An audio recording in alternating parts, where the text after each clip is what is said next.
alternative method, which Matt does. I'm live. What's that? I might take it off the Is it noon? Can't tell.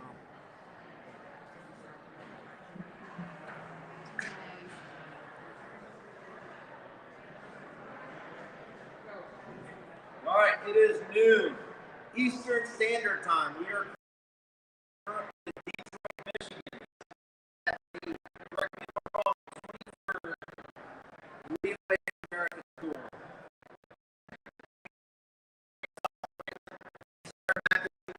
Waiting on one individual that sucks to be in.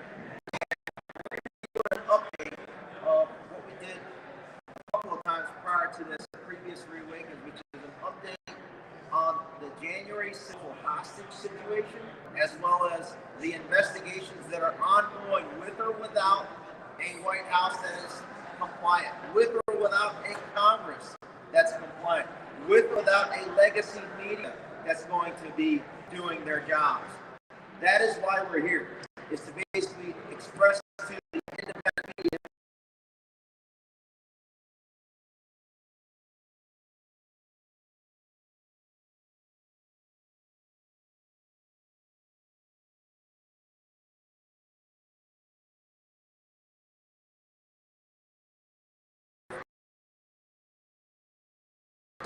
new woke slimes, raw sewage, or whether it be raw in the digital print space.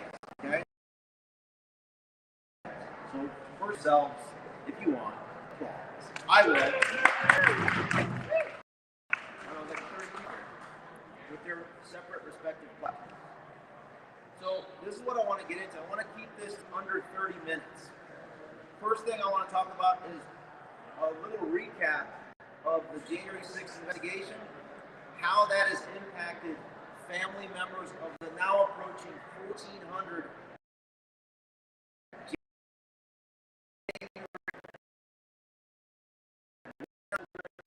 regime, and then we need to do to get back on based on constitutional construct going down into this. And that's first of all, January 6th. I've done many of the podcasts on it. You can go to my Rumble channel. I've got an overview for those that may be listening to this for the first time. January 6th was a reaction to a theory that I had presented to Kevin McCarthy and Mike Pence's chief of staff, Mark Ford, that Nancy Pelosi caught wind of.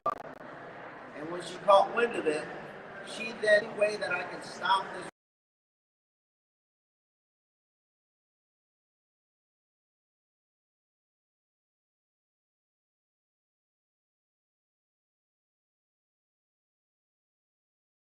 the legal mission, authorities, and the entire framework of what the U.S. Capitol Police can do, within which jurisdiction they can do, and how they can run that. Section 1967 talks about physical jurisdiction, and the second section is 1979 that talks about the court gets to release security to the U.S. Capitol Police, meaning the CCTV, the sworn testimony that is then provided by U.S. Capitol Police officers. So, in the collective, the Fedsurrection that people call Fedsurrection, yes, it was supported by the DOJ's FBI. Yes, it was supported by, and he can go into much more detail on the DHS, CBP, HSI components to it. He being Trennis Evans.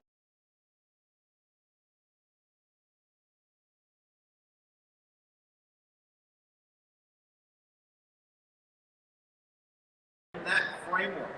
Look at those two sections. And I highly recommend, urge every January 6th defendant, journalist, family member, lawyer, anyone interested in exposing that, whether it's members of Congress such as Clay Higgins, Thomas Massey with the fight bomb and Ray Epps investigation. Clay with the FBI buses. Loudermilk was chairing really the only subcommittee entity within our government right now that is inching their way towards the truth about January 6th to prove what I'm saying is Barry Loudermilk, congressman from Georgia. But he's up against problems in trying to get this information out because above him on the committee sits Paul Ryan's hand-picked chairman for that committee, Brian Stile, who replaced Paul Ryan as a member of Congress from Wisconsin's 1st Congressional District. So, I don't want to get too much detail on how we come around this. I just want people to understand that every single J6 defendant, family member, January 6th defendant, family member, and the ecosystem surrounding that, you are and we are being weaponized by the same individuals that went after General Flynn in 2016, that then created the censorship industrial complex in the 2018 and beyond timeframe that still exists on the fake books, on the commie tubes, and all these other Insta-garbage platforms. And they are continuing this path of destruction of our constitutional order. And as it relates to January 6th, the guy that ran, 3 people you need to know. The guy that ran that cover-up committee of the Fed insurrection was the Mike Pence's beloved Liz Cheney's handpicked and the Nancy Pelosi's beloved Benny Thompson handpicked staff director to cover up the January 6th insurrection led by the Capitol Police Board and the leadership. Who was that? David Buckley, one of the 51 spies alive that covered for the Biden criminal syndicate laptop. Well, I can't let you get off of Benny Thompson without talking about Benny. Benny Thompson was a member of Republic of New Africa. As a member of Republic of New Africa, a known domestic violent extremist racist group. Get that right. Known domestic violent extremist racist group that was on watch list by the FBI as early as the early 2000s. Benny Thompson was a member of that and was still promoting candidates there openly as late as 2012. So interestingly enough, with this individual that had this Republic, I want you guys to look into that. We'll look up what the Republic of New Africa stood for, what their ideology was. Benny Thompson, congressman from Mississippi, who chaired the Homeland Security Committee, and then the January 6th cover-up committee. It should be, the full title of that committee should be called this: Mike Pence's beloved Liz Cheney and Nancy Pelosi's beloved Benny Thompson's January 6th cover-up committee. That's insurrection cover-up committee. So number 1, David Buckley. Number 2 is the House Sergeant at Arms at the time, Paul Irving, retired in the Tampa area somewhere. He was the Sergeant at Arms for John Boehner, Paul Ryan, and Nancy Pelosi. If there's one person that has dirt on all 3 of those individuals, it is Paul Irving. Okay? And then the last person is the General Counsel at the U.S. Capitol Police, Thomas Tobias. Thomas Aquinas Tobias, known as Tad or Tadpole Tobias. He's the guy that uses the Title II U.S. Code Chapter 29 and those sections and beyond to then, on behalf of the cabal, decide who they're going to target via their target list. And then he's working with that David Buckley to then decide who to question during that January 6th cover-up committee's work to then create your criminal referrals of the 1,400 people. How to question. Tell about the coaching back. So, this is how it probably worked. Pelosi says, hey, why don't you go ahead and criminalize the following list of people? Work with Yogananda Pittman, who had an Intel Interagency Coordination Division, who we just elevated to be the Chief of Capitol Police for a certain period of time. And then while Jamie Raskin is running the impeachment folks to cover up for the Fed insurrection, I want you to concurrently after that create the Jason's Fed insurrection cover-up committee and then start to create your Patriot lists. So my idea of the deep state target list It's exactly what they did to us. But what they did to us is to go after those First Amendment election justice rally attendees, both outside and inside the Capitol. We are going after those that clearly violated treason laws, seditious conspiracy, spying, first through the 10th Amendment, different parts of the entire Constitution, the base articles and articles, right? So let me kind of close with this for the intro. You need to know who is coming after us. It's not a deep state. When it comes to January 6th, it is a specific set of core individuals. David Buckley, not only the ones that we know that were on the committee, these are the worker bees that people don't know. David Buckley, the staff director. Paul Irving, the House Sergeant at Arms, and Tad Tobias, the General Counsel, who is still there to this day, weaponizing and working with the DOJ as he works and develops doctored, manipulated CCTV footage and doctored, manipulated, coerced, false testimony of U.S. Capitol Police officers, and then sent over to the DOJ, so they use that doctored evidence to criminalize against Sarah's husband. And what does that do? What is the impact of that? The floor is yours. It's an honor to stand up here with Curtis and I think this is so important because it's not talked about a lot on the main stage. I'm not going to take long. I'm an advocate for January 6th defendants and their families. There's almost 1,500 of them, and they're still going after them every single day. They're still doing FBI raids. They're still flashbanging people's houses, pre-dawn raids. It's not stopping, and it's not stopping because we continue to allow it to happen. We, the people, allow Yogananda Pittman to sit in San Diego or San Francisco here in Berkeley, right? Because there's not enough people putting pressure. So Ivan, we talked about this earlier, he's going to talk about what we can do as individuals. But I want to tell you, so many people come up to us and they feel so sorry for us. Oh, I was there on January 6th. Well, what are you doing? If you were there on January 6th, what are you doing today to help those 1,500 people that the federal government went after? Faith and fear cannot coexist. So you better start doing something because they are continuing to go after Americans. But it doesn't matter if Donald Trump gets back in and these people are left smart. It doesn't matter with what Ivan says in the future, that it doesn't have to be about the White House or the people in government, about we the people doing it. 3.5 years of these people's lives are gone. They've lost their homes, they've lost their friends, they've lost their family members. There is no amount of time and no amount of money that's going to get that back for these individuals. Vindication is great, but that's where we step in as advocates. Retribution is great. Yeah, absolutely. Here's the thing. After all of that is done and justice is truly served, these individuals have lived in a box for 3 years. They've been told when they can eat, when they can shower, when they can talk to their family. They've been told when they can see their family, and most of them didn't see their families for 2 years. 2 years of their children's life went by, and they couldn't lay eyes on them. Grandkids were born, grandparents were lost, parents were lost. There is nothing that vindication is going to do to get that back. But we, the people, can walk beside them when they get out, because this journey is far from over. It's far from over when they walk out of those prison doors. They need help becoming contributing members of society. My husband's a law enforcement officer. If he's not vindicated, he's never going back into that career field. And there's many people that are like that. Veterans, white-collar workers, blue-collar workers, so many people out there like that. And that's where Ivan is going to step in and say, this is what you can do now. But people like Trinus and I that run organizations for January 6th defendants, that's where we come in. And we say, this is how you can help.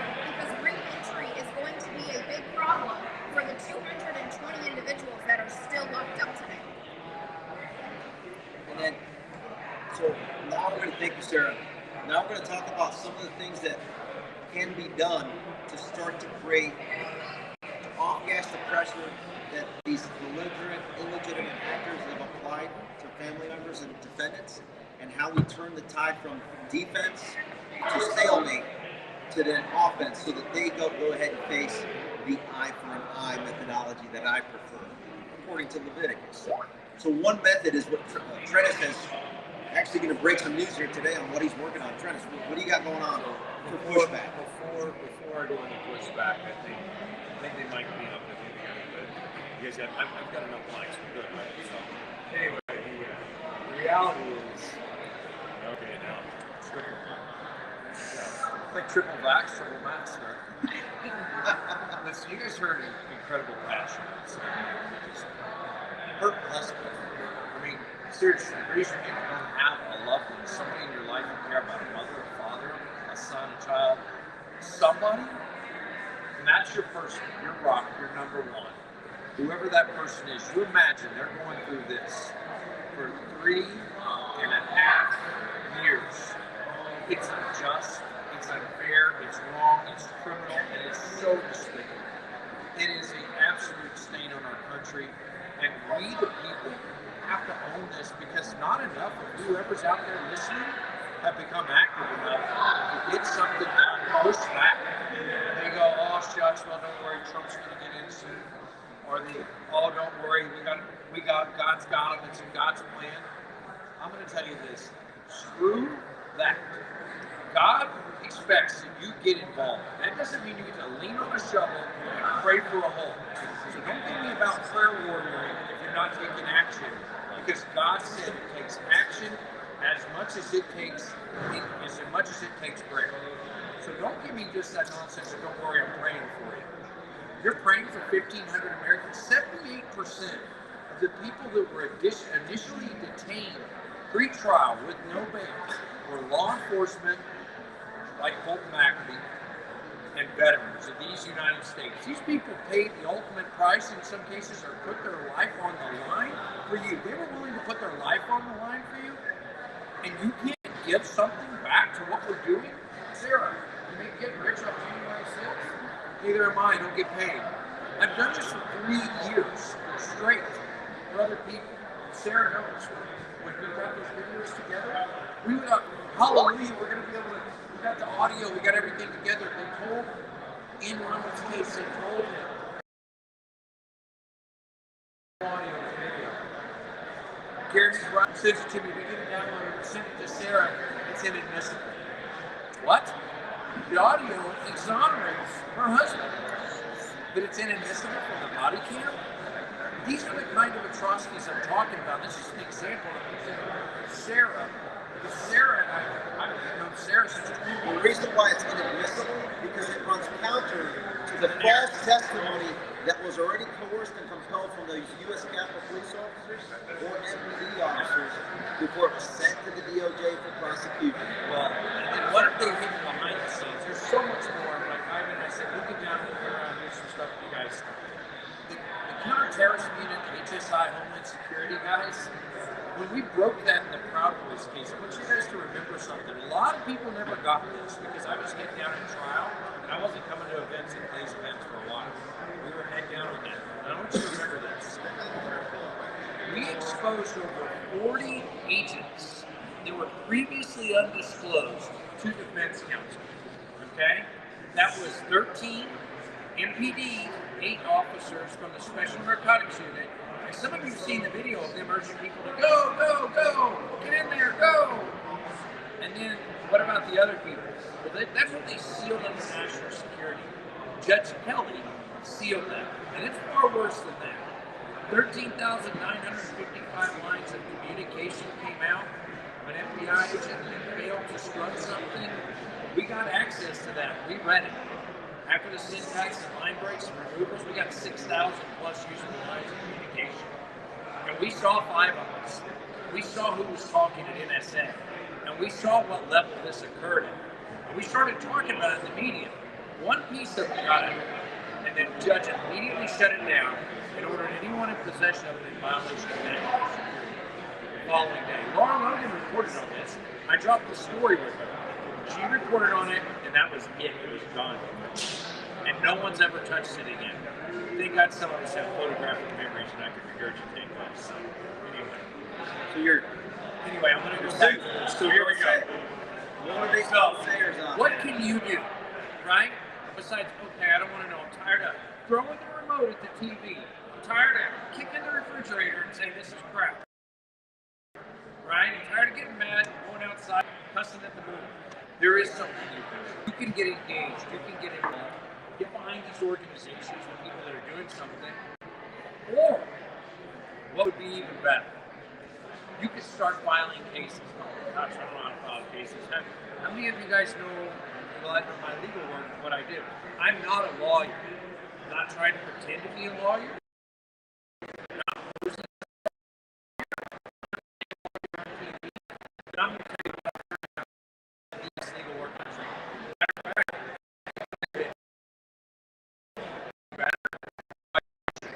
I was the person in Colorado with the Mormon about the Supreme Court. But this team of people that I surround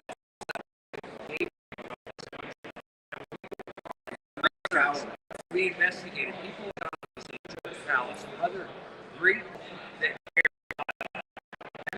there's more very I dug up retired attorneys, disbarred attorneys, and accident. Now, I didn't know what to do.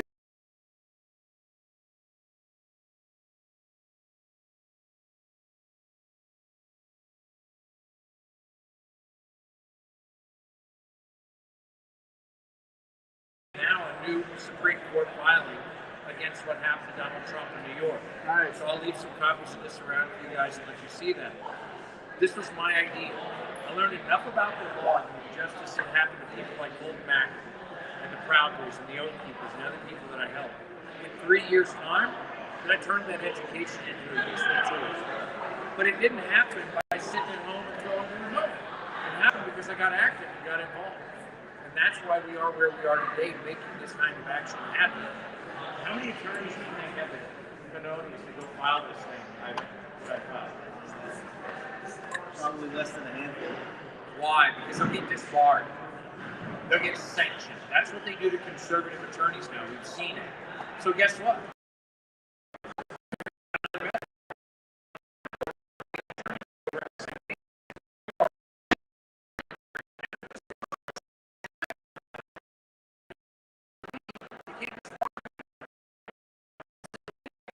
And I'm doing this. Why are we sitting out and helping Trump? Why are we? Because it aids independence.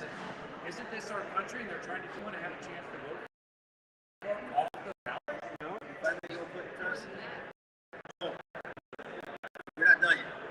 To collect all 1,400 plus defendants, President Trump are defendants because Nancy Pelosi's committee that the staff director David Buckley created the evidence to then criminalize everybody and then distribute that evidence to DCs, to Jack Smith, to Fannie Willis, to Alvin Bragg indirectly, to prosecute the electors in Georgia, Wisconsin, Arizona, Michigan, and maybe it might turn out Pennsylvania as well.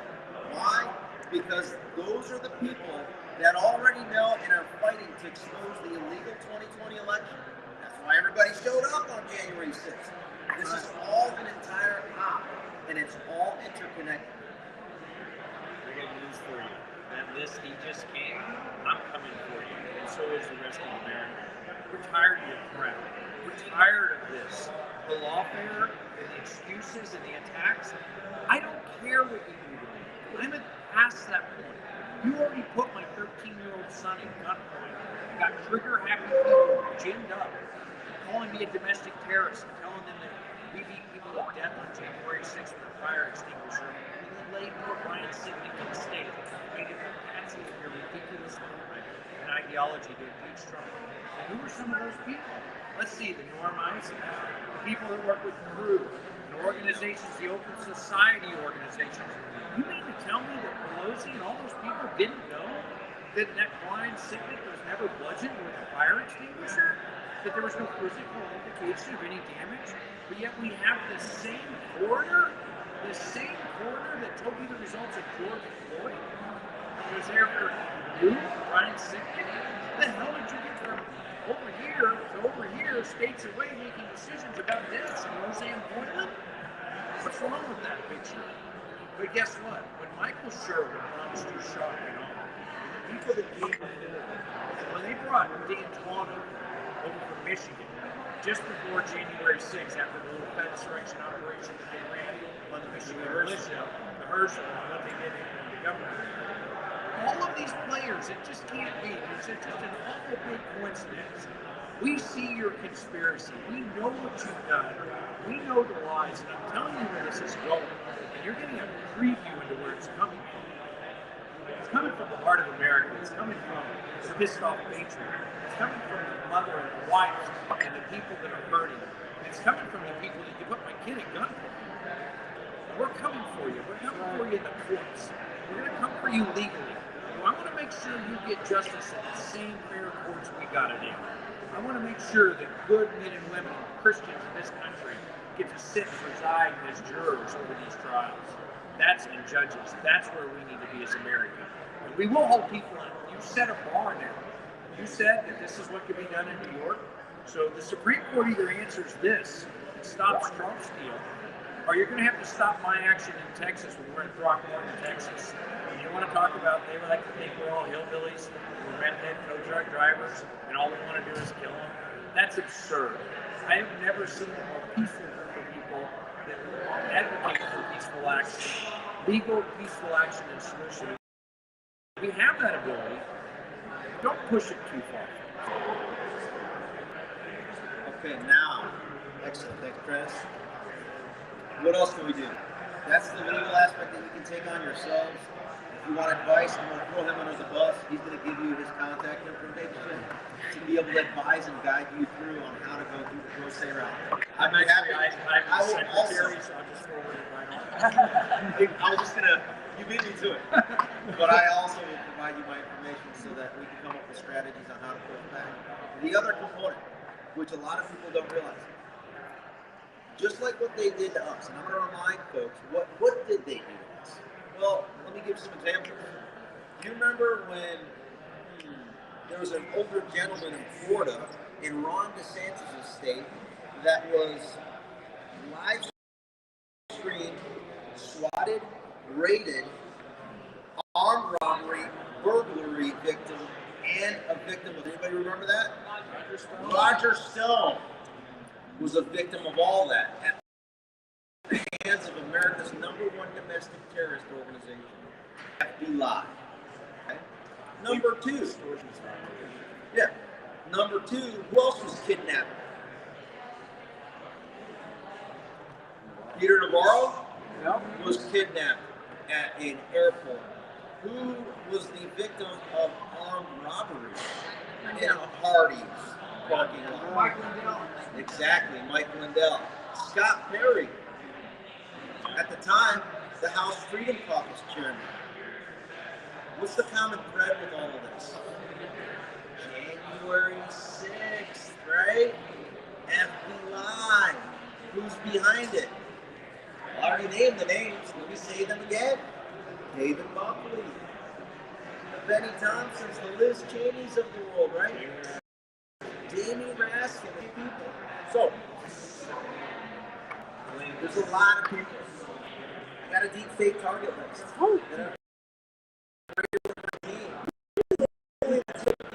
I get it. People are like, well, what about that person? Yes. Every single question you ask is going to be a yes. They need a list. We got to start small. So how does that work? Who saw the video that went completely, I guess, nuts and viral of me, I guess, educating Zoe Chase? Yeah. Yes. An individual that put together that video, exchanged that and put their names. When you know exactly the enemy by name, date, place, transgression, it takes a level. And you know where they live, you know where they go to school, or, let's say everything that these domestic terrorists are doing to then conduct the precursor activity before they conduct a live raid at his home,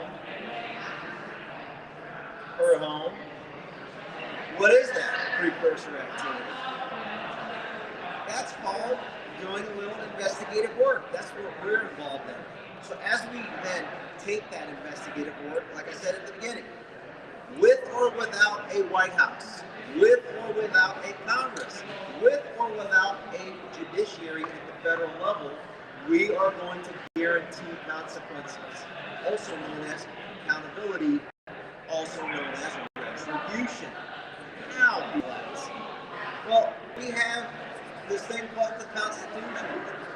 The federal government exists at the mercy of the state legislatures, at the mercy of the states, at the mercy of the law enforcement of the states. AGs, Ken Paxton, if you're listening in, listen closely. Let's see, Chris Kobach in Kansas, if you're listening in, listen closely. Name the county sheriff, Darleaf up the street in Michigan here, or in Clackamas County in Washington is another good one.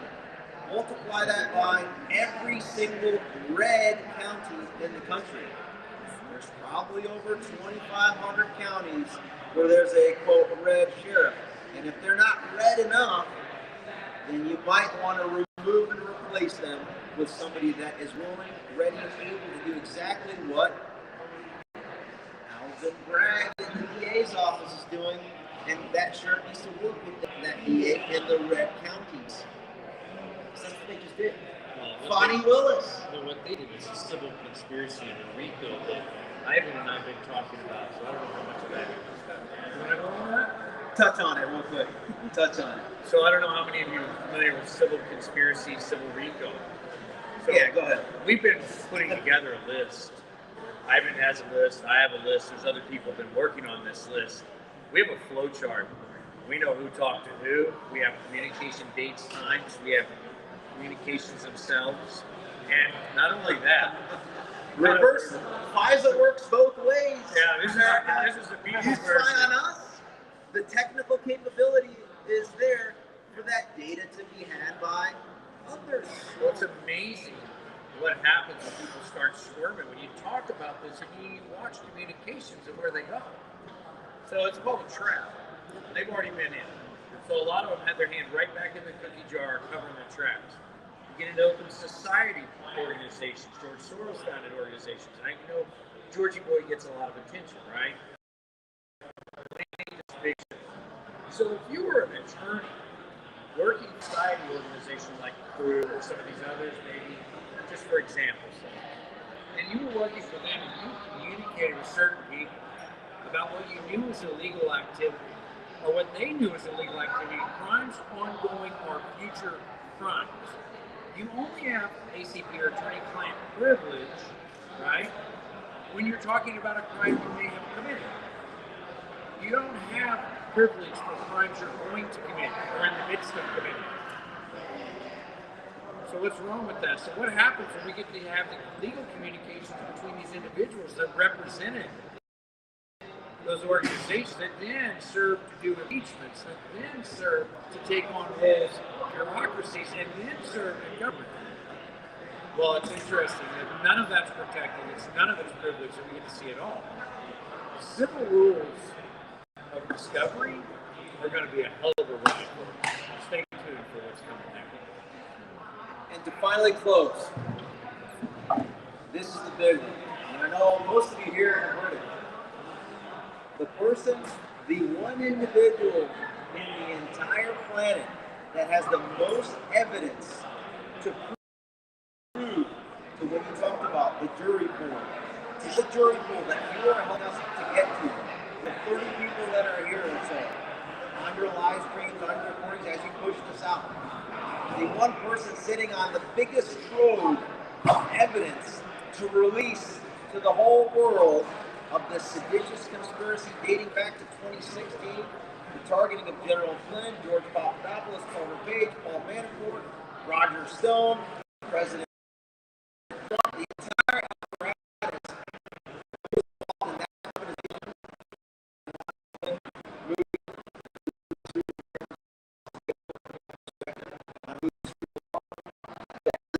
All of that.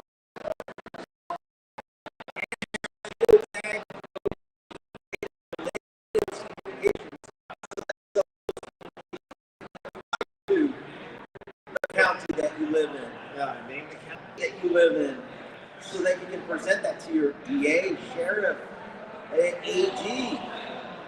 is a guy by the name of Elon Musk. Elon Musk. So if you're listening in, Matt Taibbi and and Michael Schellenberger,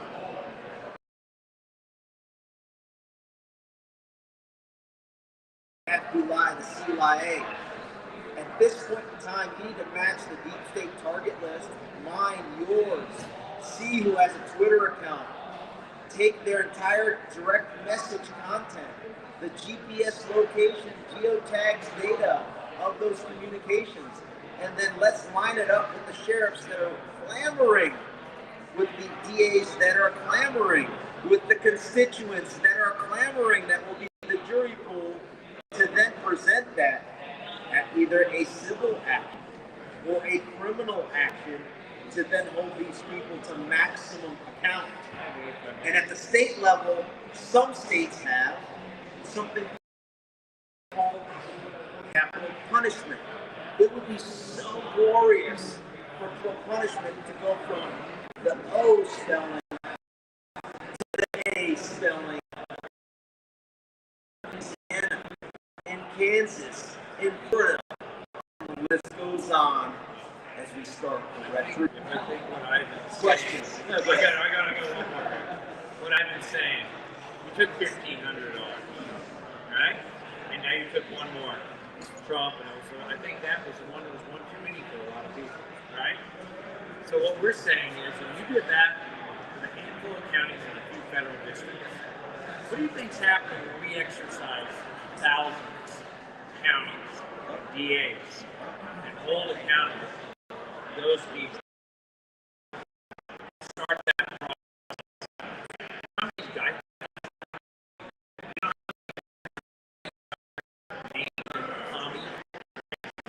So anyway, I have questions for me or Sarah or Heidi. And So you mentioned holding something at Brockport in Texas, which I find very interesting because isn't that a case reference in 1878? Fraud vitiates everything. oh, that's interesting. So on You knows her history. Well, and it's not fair. You're a pretty good study of the law. I didn't know that was gonna make sense to I you. thought of that as soon as he said that. So, on that vein, two questions.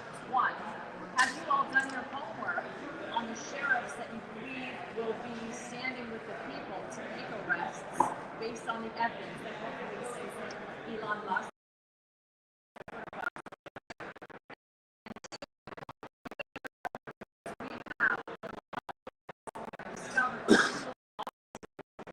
Officials to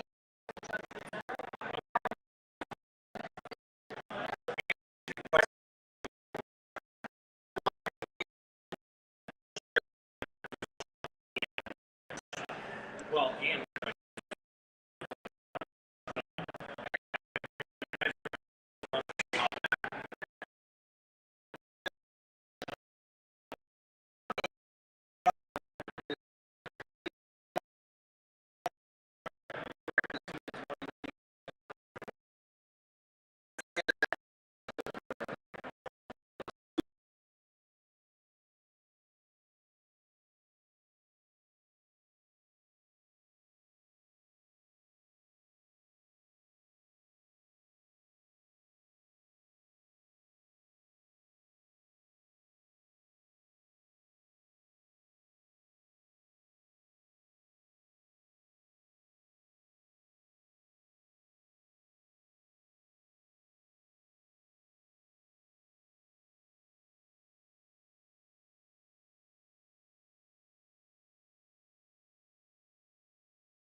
Sure. Yeah, there we go. The plug.